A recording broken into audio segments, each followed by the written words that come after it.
we're going to get into a bit of a discussion, and we've got a bunch of amazing people also joining us online. I get to do a bit of an intro.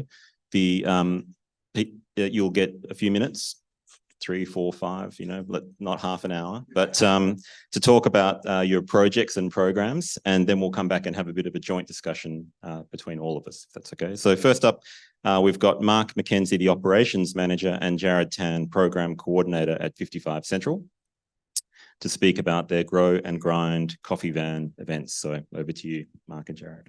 Cool. Good afternoon, everyone. Hope you're all well. So I know some of you in the room will know and have seen what we're doing with our van and who we are at 55 Central.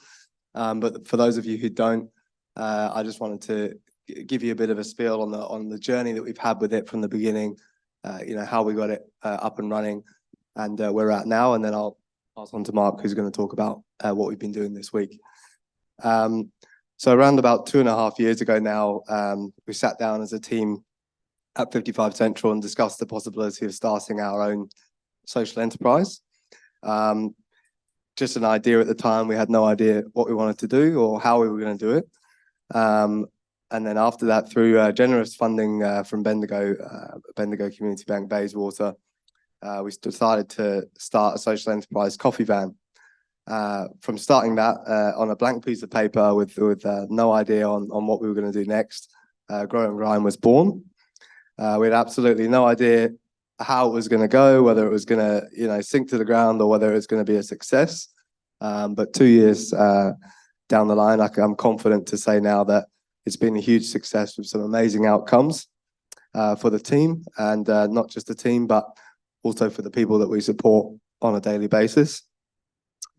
We believe that everyone deserves an opportunity to connect in and work towards change in order to build practical skills, confidence, and self-esteem. We believe this is the key to breaking down some of those barriers around unemployment, homelessness, and disadvantage.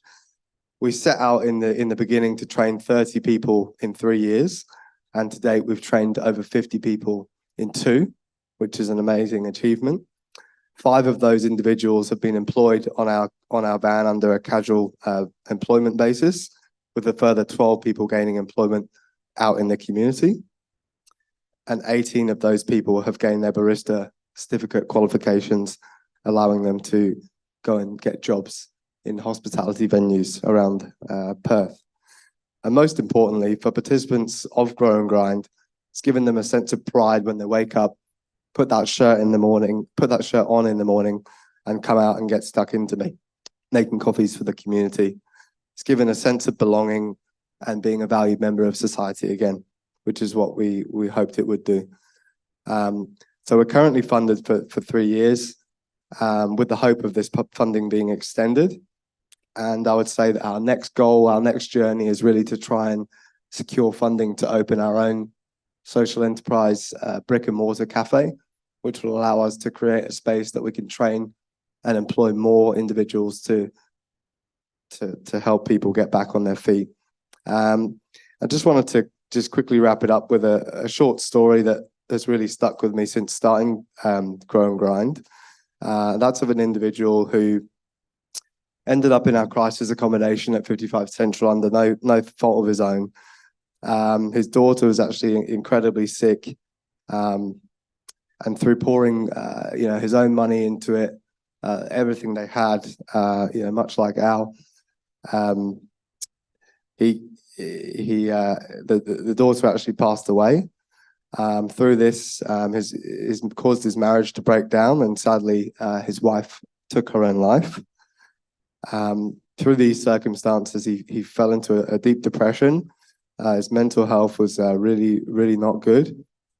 He lost his job, and he could no longer afford to pay his mortgage, and lost his home. So through some time of building rapport and trust, we were able to get him out on the van.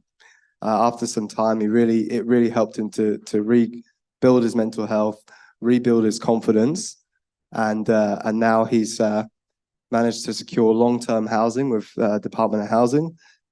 He's got his old job back, and his mental health is back to where it needs to be. So it really just goes to show and reminds us on a daily basis that it's not just a coffee van that we run. It's so much more than that. So yeah, thank you. Just want to pass over to Mark now.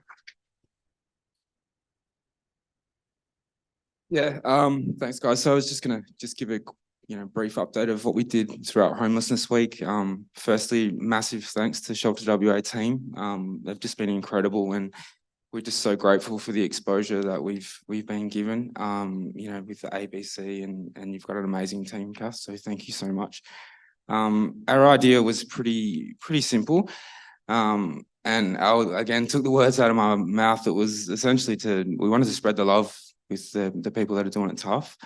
And I guess for me and Jared and Razif, we decided to go, straight where the guys that are doing it tough, and that's the engagement hubs. So we went to St. Pat's, Uniting, Tranby, and then to Brewer this morning. It was just a beautiful thing to do, because the grant allowed us to pay our 5 casual workers, but also give out free coffee to people that are really doing it tough, and just to see the smiles on people's faces when they can order whatever they wanted, but also that opportunity just to have a chat with people, make them feel valued and human, but also allowed us to collaborate with all the services, because we've obviously got our crisis accommodation as well. So it's about the collaboration, conversations, and and we're just so grateful for the exposure, and thank you guys. Thank you. Thanks, Mark and Jared. Stay seated, because we'll come back to you. We're going to hear from Simone Watkins, Executive Manager of Programs at Accord West, about their Hello Roadshow initiative. So Simone, yep, there we go.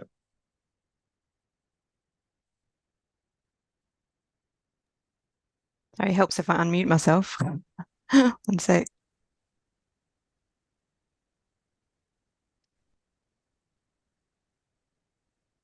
Great. Hi, everyone. I'm Simone Atkins, the Executive Manager for Programs at Accord West, and I'm very lucky to be living and working in the beautiful area in the southwest of Western Australia, where the Wadandi people of Noongar Budja have cared for country. So today I'm just going to introduce you to the Hello Roadshow, where we're hoping to connect community with the Southwest's biggest meet and greet. So at Accord West, we knew we wanted to build a better picture of homelessness in the Southwest. Beyond the usual data we capture, we knew we needed to think differently and reimagine a way of connecting with community. The Bunbury ID Connect held during Homelessness Week last year was the initial inspiration for the Hello Roadshow. It demonstrated what could be achieved when community comes together, though we wanted to hold a different event that would take us beyond Bunbury and connect us with other communities throughout the Southwest. The new concept needed to give us insights and stories from those communities that aren't able to readily access homelessness services and other much needed supports. Good things start with hello. So if we want to say goodbye to homelessness, we need to say hello to each other. The Hello Roadshow plans to be the Southwest's biggest meet and greet, bringing together not just like-minded organisations and government departments, but connecting people in need to friends, neighbours and businesses to break down barriers and start the conversations that can lead to real positive change. The Roadshow will visit 5 major towns across the Southwest in October. We'll be creating a festival-like atmosphere where everyone in the community can get around each other and create connections. So our vision for the day, or the days, is to encourage the community to come along, celebrate living in the Southwest, access practical support and share stories about real experiences.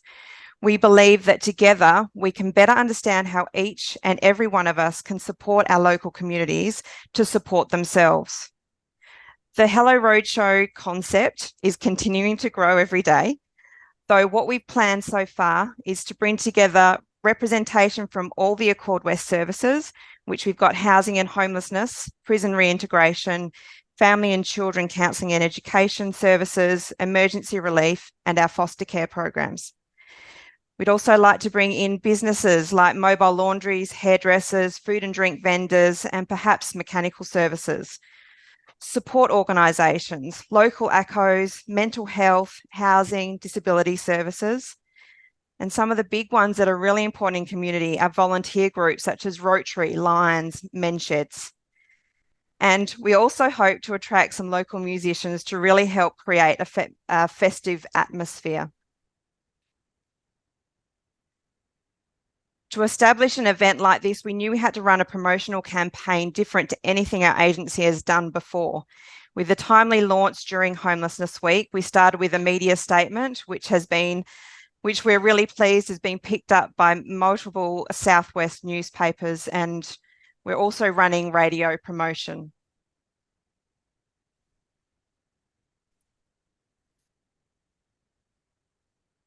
We've taken a big step and actually placed an ad in the Big Issue, which we know is a national publication, but we thought it was really important to really showcase the southwest of Western Australia and start to hear stories throughout the southwest so that we can really make change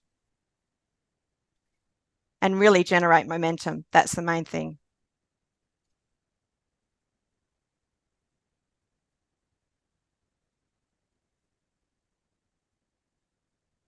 So we understand that what we're trying to achieve is a really huge challenge, and we'll continue to promote the roadshow over the next 7 weeks, including reaching out to like-minded organisations, local government and community businesses to participate in the roadshow events.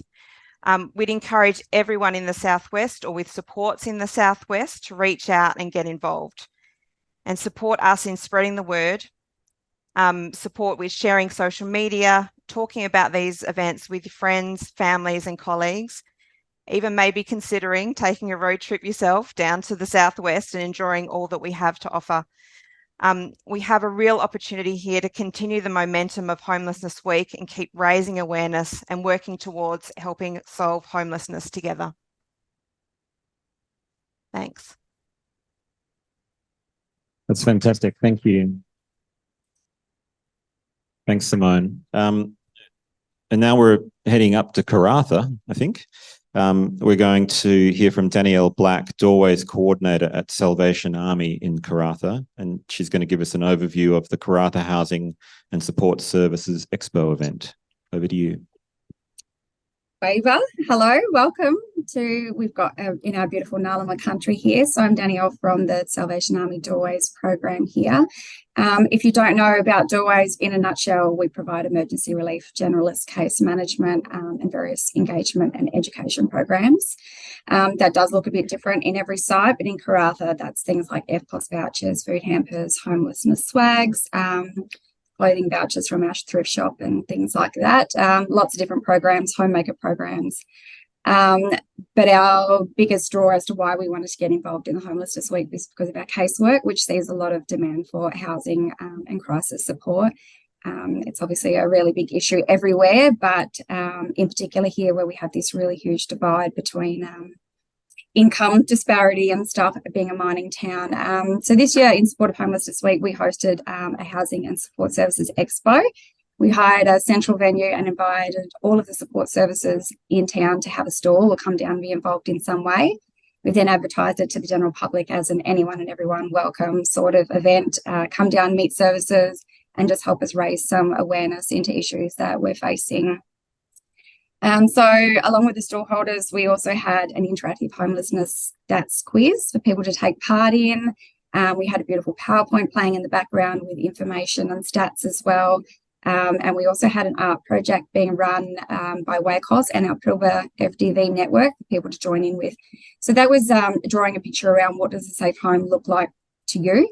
Those pictures are then going to be collated into a banner, which is then going to be shown at the shopping centre, and then it's also going to travel around the Pilbara and make stops around to create even more awareness. So back to the event, we had, including agency and staff and all the community members, we had around 90 people take part in some sort of capacity.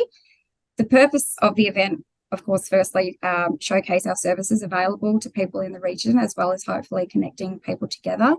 Secondly, create an opportunity for our services to network and build those relationships within the different agencies.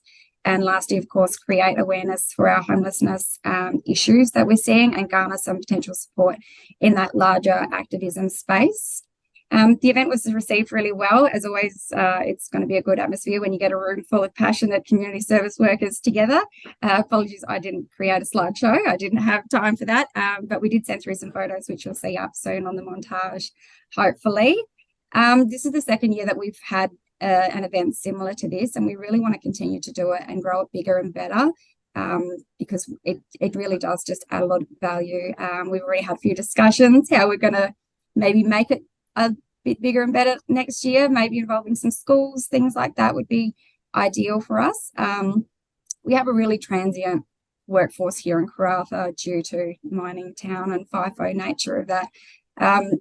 So it was really important to us to have a regular event to connect with other services and discover what it is that we're each doing again and what we're able to offer our community members. It's also a really good opportunity for us to stop what we're doing, take a moment and have a look at those broader issues and how the work that we're doing on the ground really supports that, and how we might be able to more effectively work collaboratively and sort of, work more cohesively with everyone. We're really happy with the turnout, and we just wanted to say a really big thank you to Shelter WA, and particularly Yvonne and Alex for supporting us and the work that you all do in supporting our vulnerable community members, and helping us all to work towards ending homelessness. If anyone can do it, it's got to be WA. Thank you all for your time and allowing me to share our little slice of work here that we do in Karratha. Thank you. Thank you. Thanks so much. Yeah, I think at one point Karratha, I think, had the highest average, it was like the highest income place in Australia or something at some point. So, and it's one of these places that divide is sort of so apparent. So next up, we've got Elizabeth Larkin, Team Leader of Housing First Support Services at Anglicare WA, who's going to talk to us. I think you're in Bunbury, is that right? Yep. About the Street to Smiles event that they hosted. Over to you. Lovely, thank you. I'll just start by acknowledging the Wardandi people as the traditional custodians of the land that I am on today, and pay my respect to their strength, cultural resilience, elders past and present. So we hold our event in Bunbury here on Wednesday, and I reference the name to reflect exactly what it was and its purpose. It was something for our people, the people that we walk alongside every day in our work and the people in our community that are most vulnerable. We held it at Coolambidiwulla, which means celebrating young people, and the City of Bunbury were gracious enough to support us to use the building and activate the space.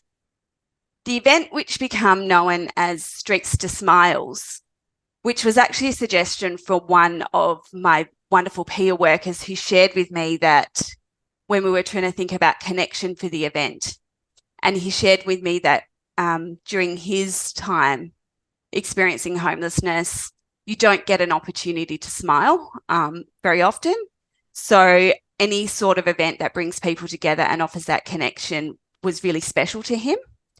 So it's sort of becoming known when we were sort of promoting it out amongst our people as Streets to Smiles.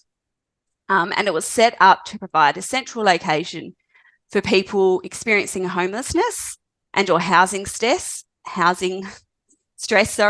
to access a range of services in one central location and to be able to gain some basic care relief items.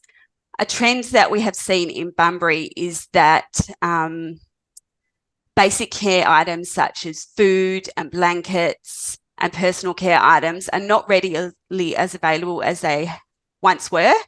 And that's just because services just don't have access to them the way that they used to, and services are having to put restrictions on perhaps the length of time between people accessing those services. So we really saw a need to provide a space where people could come together and get some of that immediate emergency relief, particularly given that we're in the middle of some really cold months. So during the curation of the event, it was really important to us that we respected people's dignity and that we created spaces where people could come together and that people had the opportunity to go shopping like they would if they were having a day out. So we had a couple of different stations where people could grab their own groceries and then likewise get some little gift bags and make their own personal care pack. So we weren't just giving people something that we thought that they needed, that they had the dignity and the time to be able to do that for themselves. And it really was about people going away after a day out and going home and having some special food and thinking, oh, I got something nice for myself today. On the day, we had over 85 people walk through the door and 20 services were involved.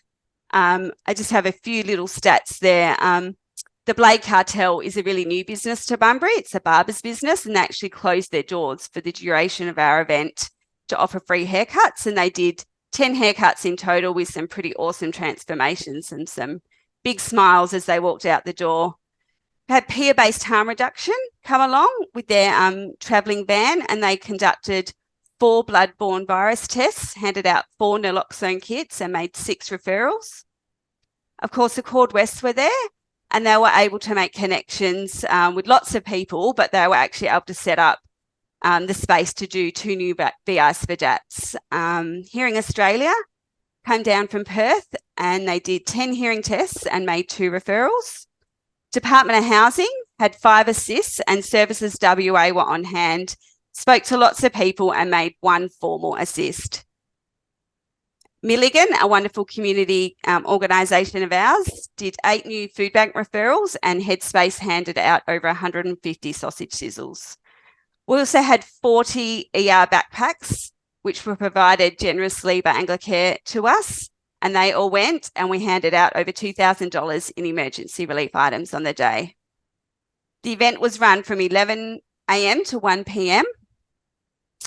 and we had a consistent flow of people through the doors. We had created spaces for people to catch up with each other, and what we know about our homeless community here in Bunbury is that the connection is really strong, and we wanted to really honour that. So providing small spaces which people could grab something to eat and go and sit and enjoy each other's companies was really important to us.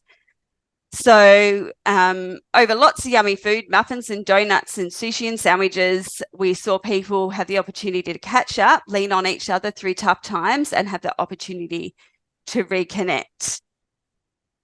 The format and style of the event worked really well for people, and we would definitely love to grow in the future. And I think the number of services that so readily come on board to attend this event is a testimony to the Bunbury community and the community services sector and how far we've come through the A to Z project in working collaboratively for the best outcome for those most vulnerable in our community. Thank you. Thank you. It's fantastic. So thanks, Elizabeth. And lastly, we've got Mary Jane Rigby, Manager of Community Safety and Support Services for the City of Rockingham, who's going to summarise the Rockingham and Kwinana Homelessness Week event. I will. Thank you very much. And I'd also like to acknowledge the traditional owners and custodians of our land, the Bidjarp and Wadjuk Noongar peoples, and pay my respect to their elders, past, present and emerging. I'd also like to thank Al for having the courage to share your story with us all today and acknowledge anybody else who may be listening in or in the room with lived experience of homelessness, and acknowledge your experience and journey. Our event, I'm humbled actually today to be able to share the experiences of our story. And I just want to share a screen quickly of the working group who actually pulled it all together and made it happen. So our event was all about the people in Rockingham and how we can connect, provide and engage with them. Our focus of this year's event was our community, our clients and our responses. Just take off that chair. The group that you can see up on the screen is really compassionate members of the Mandurah, Rockingham and Kwinana improvement team.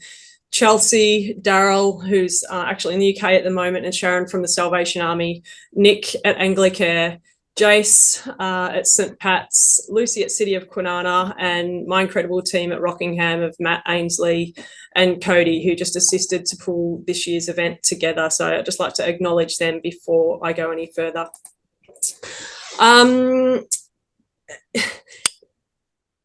We had almost 200, maybe a little bit over 200 people through the door at our event over 3 hours at the Salvation Army.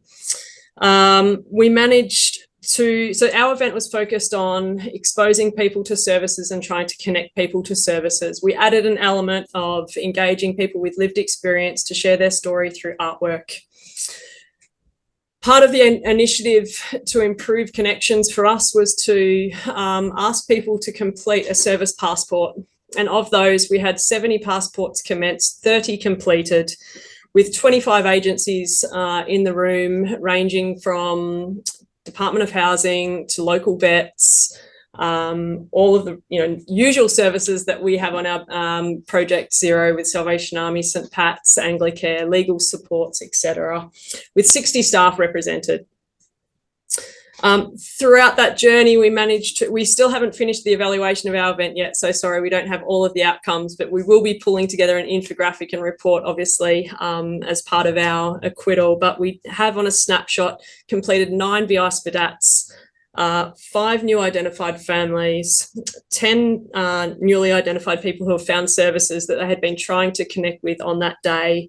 We had one person connect with their lead worker who they had been trying to locate for several months to pass their birth certificate on in terms of ID, and made connection with the Department of Housing and completed a housing application on that day, which is a wonderful outcome. I'm just going to share some quotes from some of the participants on the day, and I think this kind of sums up what it meant for those who attended. This was an amazing community event. Absolutely love this idea, i.e. the service passport. That was a 34-year-old. This event was awesome and quite a surprise. Thank you for your help and contributions. This was a 71-year-old on their birthday. It's been lovely. Everyone has been so helpful and they're always happy and smiling, and that makes me happy. I'm so glad I came to this event today. 59-year-old. Seeing people that I haven't seen for ages. It's good to get away from my problems. 55. The second component of our event that we have a lot of gratitude to Shelter and Lottery West for being able to assist us with funding, and that was to lead an opportunity for shared experiences through arts. This is an addition to our Homelessness Week events that we've not been able to achieve in the past, and we had 5 artists come forward creating 13 pieces of art. And I think the highlight from that for us is that one of those artists has since shared that the healing process for her as an individual by completing that art was very, very therapeutic, and she's since asked for connections for art groups that she can continue on that journey. So that is one outcome for us that we're incredibly proud of. In addition, we had free meals, free coffee, ice creams, free pet food, blankets, all the usual sort of ER provision through different service providers, and separated our rooms quite differently across the venue, from a sort of expo environment to a meal space to then having a quiet room, which allowed for those people who may have become a little bit overwhelmed with the hype and the busyness of the area of the event to just have a bit of a chill out space. That was something that we learnt that was vitally important for those people who came into an environment that it got a little bit too much. So it's something that I would certainly encourage others doing expo type events to look out for into the future as a key learning. I think that's probably enough from me. I know we're very tight on time, but I'm really looking forward to how we end up engaging with all of the results from our event moving forward. I'd also like to highlight that, quite selfishly, I think we have one of the most compassionate and respectful collaborative environments down here in Rockingham and Kwinana in Mandurah. We have a beautiful coastline, hence the background here, to enjoy. But without the sector partnerships that we've been able to establish, we wouldn't have been able to get even close to half of those people in the room. And I really thank all of those partners, Anglicare, St Pat's, City of Kwinana, and all of the agencies that were represented in the day that made the event what it was, and a huge thank you to Shelter WA and Lottery West for giving us the opportunity also to share this event with the rest of the state today. Thank you. And the Rockingham coastline is looking spectacular. I was in Rockingham recently. I must have been in the wrong beach.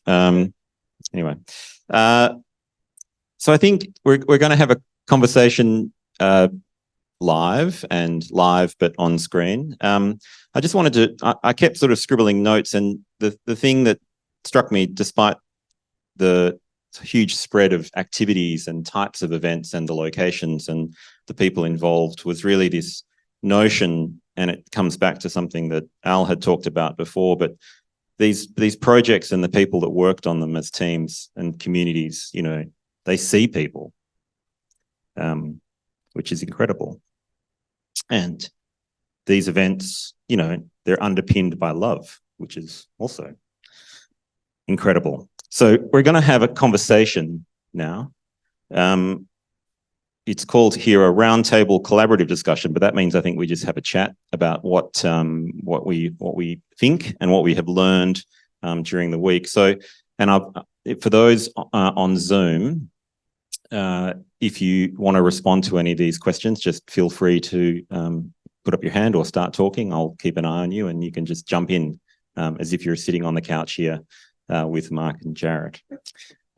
So I guess the question that I asked a few people at the beginning of the week in a panel on Monday was this idea that we've been talking about this notion of sort of managing homelessness for a long time, and now we're really starting to think about ways in which we can end homelessness. And I'm curious, do you, in the work that you're doing, all of you are doing, and the people that you're interacting with, are you seeing that change and how that change is being manifest in the way you're doing the things that you do? You go first. Yeah, for me, I think it's been all about collaboration, really, and trying to strengthen those relationships with other services in the sector. You know, we're all trying to achieve the same things, so why not work together and not against each other? You know, that's been something that's been apparent to me in the last few years, definitely from working at 55. Yeah. And that's like a meeting. I've seen a hand pop up on Zoom. Here we go. Yeah, I just want to reiterate that. I think the implementation of the Advanced to Zero methodology has really assisted, I think, all agencies to embed that strong culture of collaboration. And I think with the increasing narrative that we can end homelessness, it's also shifted community perceptions. So I think from our experience here locally, we're starting to see a little bit less of the NIMBY attitude and bringing more of the local businesses onto the journey. There seems to be less of a deflection to, hey, local government, this is your job, why aren't you fixing it, to, hey, how can we help? So I think that's a huge change that we had been really battling with, let's say, even up to as much as 30 months ago. Yeah, that's great. Anyone else online want to talk about this notion of moving from managing to ending homelessness? How they're seeing it? Nope. Yep. I think it's all been said, really. It is really that increase in collaboration with agencies. I think also there's a lot more targeted supports and initiatives in the space, which provides that guidance to agencies that have been in homelessness for a long time. But also the collaboration with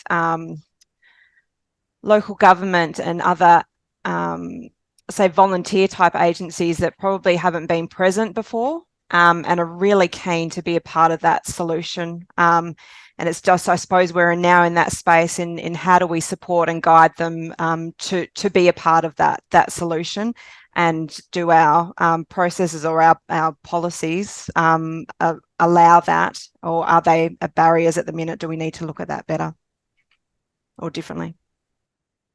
Yeah, thanks. And I have a question. This is largely for the people on Zoom. around this year's sort of focus that Shelter WA put to the theme of Homelessness Week, which is around spotlighting in the regions. And from your 4 perspectives who are working in the regions, 3 in the regions, and why is it so important to have that local voice? Why are you seeing it as so kind of critical, that as a sort of underpinning of the delivery that you of the services you provide? Elizabeth. Yeah, sure. Listen, I think that when we're talking about homelessness just looks so different in every city, every town, every region. So I think that by having a spotlight on the regions in particular, it really is about listening to the people that are on the ground, because the people that are working in the community have insight into what is working and what's not working for their people, because they're the people that are walking alongside their community every day and coming face to face with, the issues and the barriers, and also what is working. So I think by really listening to them, because it's not a one shoe fits all approach, and what works, in the metro is not going to work regionally. So it's about putting the correct supports in place for particular communities, I think. Thanks. And Danielle? Yeah, pretty much just reiterating the same sort of, I guess, line. As someone who's always lived remotely and regionally in different parts of Australia, it is really clear that different areas have different needs, even if those demographics might seem quite similar on paper. For example, in Karratha and my hometown Katherine in the Northern Territory, you might have similar demographics in the way of our First Nations people and populations, temperature, remoteness, and the closure of the outlying Aboriginal communities, which cause all that displacement. So quite similar on paper, yet Katherine has these huge quantities of really obvious rough sleeping, in your face homelessness that it gets quite a lot of attention. Whereas here in Karratha, it is a little bit more out of sight, out of mind. It's it is quite hidden here. We still have really huge numbers, but it just looks so different.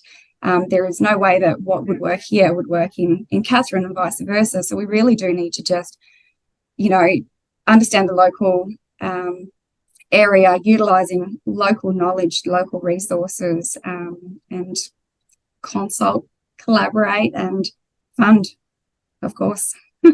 And fund, yes. Very important funding part.